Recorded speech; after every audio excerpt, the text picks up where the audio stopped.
Now let's talk about LLM workflow. अब जब मैं LLM वर्कफ्लो कह रहा हूँ, I am simply trying to represent something that happens when you give LLM model your prompt. Prompt basically means your user input. जब तुम LLM model को user input देते हो एंड आउटपुट आता है, तो इनपुट और आउटपुट के बीच में जो विंडो है, what happens in that window is what I'm referring to here. Okay, so there are 6 steps. Number one is, wait, let me get my laser pointer. Yes, so first step is prompt, where you give the prompt to the LLM model. Then we have tokenization.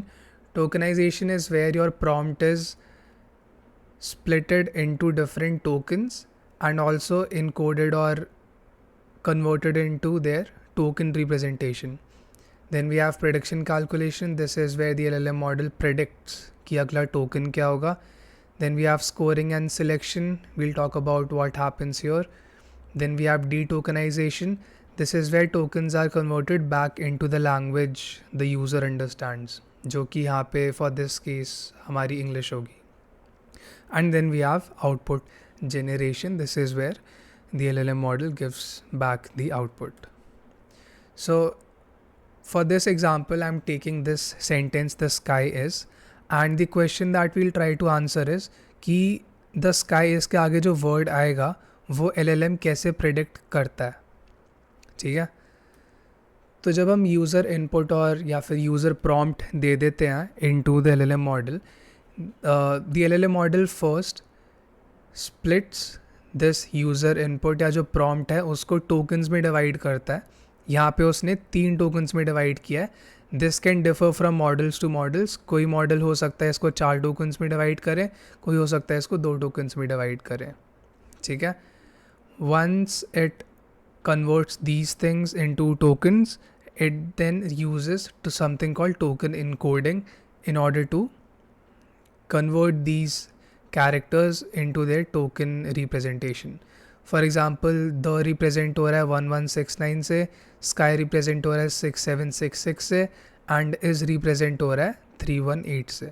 तो ये सारे इनकी token number representation है. ठीक है, अब ये जो टोकन सीक्वेंस है, सी व्हेन आई से a token, it simply means 1169, but when I say a token sequence, इसका मतलब है कि ये 3 टोकन इसी सीक्वेंस में. ठीक है, ये तीनों टोकन, ये जो टोकन सीक्वेंस है ये जाता है एल्गोरिदम में, the brain of AI. This is where the prediction calculation happens.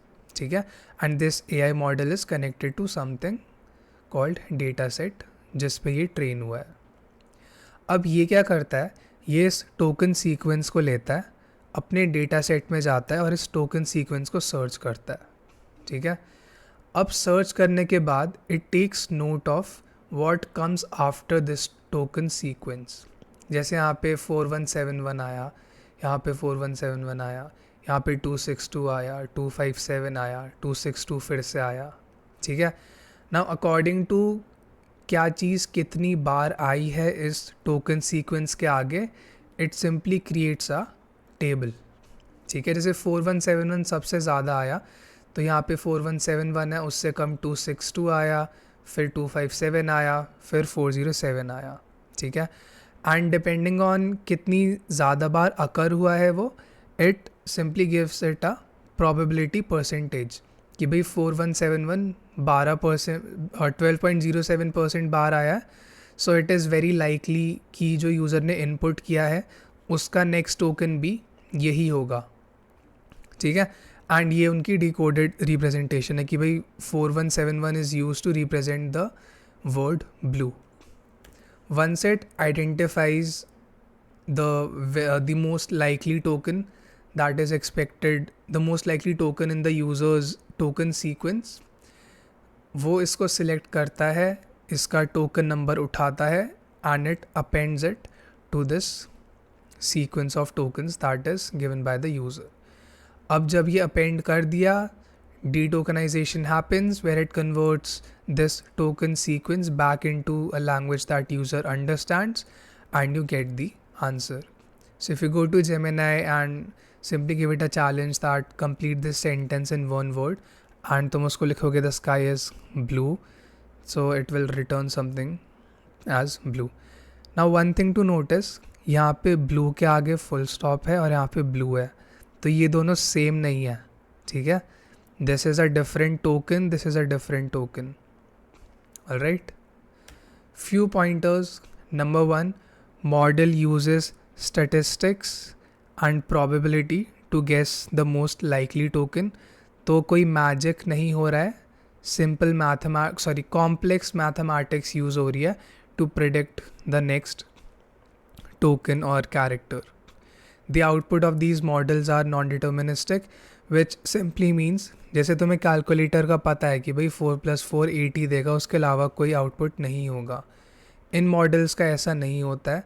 There output is non deterministic, you can not determine their output. Okay, number of tokens generated from a input differs model to model.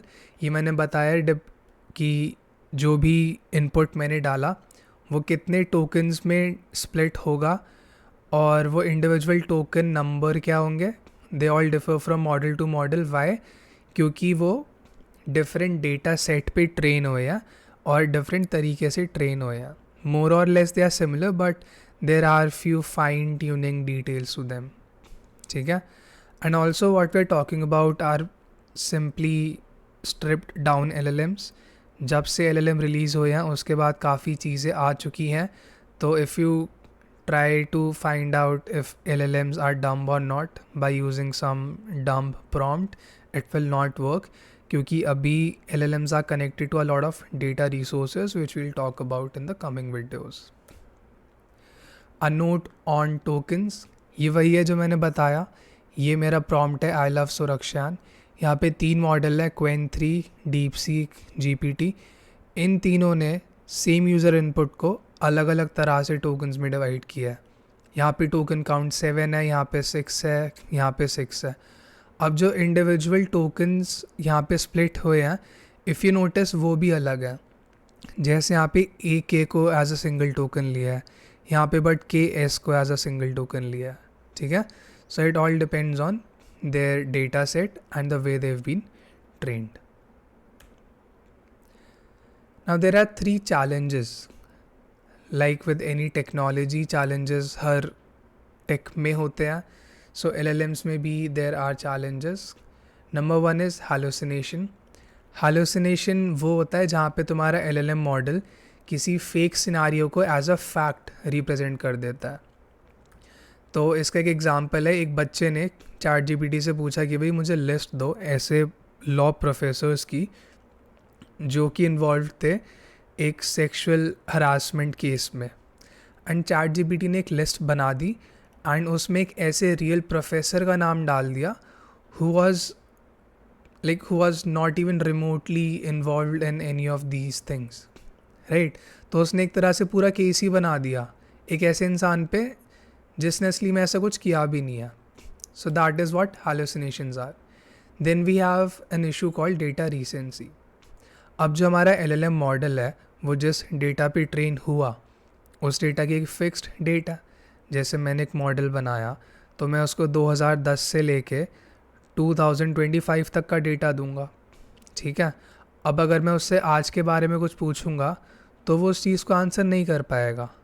क्यों? क्योंकि उसके पास सबसे latest data नहीं है. अब तुम बोलोगे कि भाई फिर से ट्रेन कर दो, तो उसमें एक प्रॉब्लम है. Training LLM models is very expensive. हर कोई उनको बार बार ट्रेन नहीं कर सकता. सो वी नीडेड अ वे जिससे कि हम इस डेटा रीसेंसी के इशू को सॉल्व कर पाएँ. एंड तीसरा है हमारा लैक ऑफ कॉन्टेक्स्ट. अब मान लो LLM को मुझे अपने बिजनेस में यूज़ करना है. लेट्स सपोज मुझे अपने स्कूल में यूज़ करना है. स्कूल्स बिजनेस ही हो गए हैं वैसे आज के टाइम में. एनीवे, तो मान लो मेरी वेबसाइट है and I want an LLM model. I want a LLM model which can answer students about their class marks. ठीक है, क्लास में कितने मार्क्स आए हैं उनके, ये वो LLM मॉडल उनको बता सके. अब जो ये डेटा है स्टूडेंट्स का, ये क्लासिफाइड डेटा है, ये एक प्राइवेट डेटा है.